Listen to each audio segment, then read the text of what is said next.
xài gấu chua có rồng gấu hẹn rồng chua lì giờ sâu búa có là lý cho tí ho cho tí ho hoa có là đại kia ra ia cho tư gia dùa để mong từng xài rồng gấu có luôn mê chê lo xia rồng gấu đỡ vào lo hoa cây ranh vòng gấu nông trắng trao dào lo hồng thân tiền rồng vàng số phó cương lò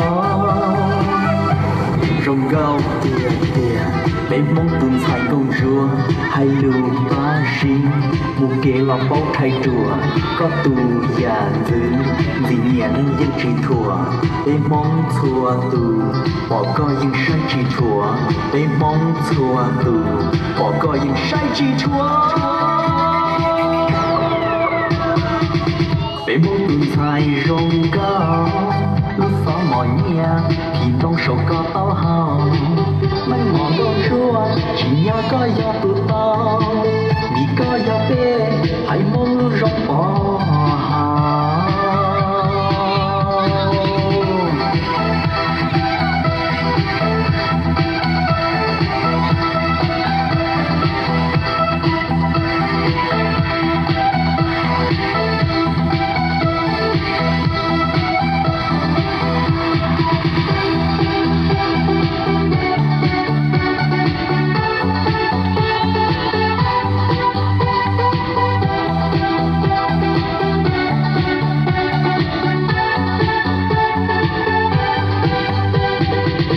để mong tuần xài gấu chua có rồng gấu hẹn rồng chua lì giờ sâu búa có là lúc cho tí ho cho tí ho hoa có là đại kia ra ia cho tư gia dùa để mong tuần xài rồng gấu có luôn mê chê lo xia rồng gấu đỡ vào lo hoa cây rừng vòng gấu nông trắng trao dào lo hồng thân tiền rồng vàng số phó cương lò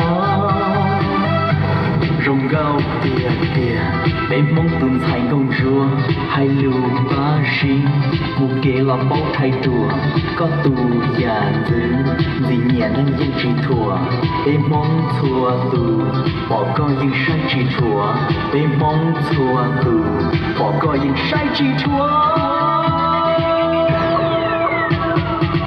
để mong từng xài rồng cao lúc gió mỏi nhẹ thì trong sầu có tao hào mấy ngọn gông chua chỉ nhớ có gió tụ tao vì có gió bê hãy mong lúc rong bỏ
một chút nhé.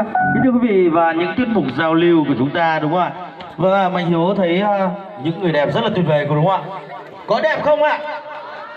Có thì phải có to lên được không ạ? Nào một tràng pháo tay thật lớn được không ạ? Vâng ạ, rất là tuyệt vời đúng không ạ? Vâng đây ạ, Mạnh Hiếu muốn xin một kiểu ảnh luôn.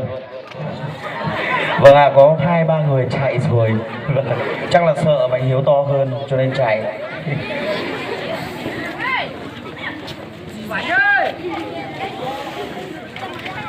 Cảm ơn. Rồi ok. Cảm ơn các người đẹp đã tham gia giao lưu chương trình và trong buổi tối ngày hôm nay. Vâng kính thưa quý vị,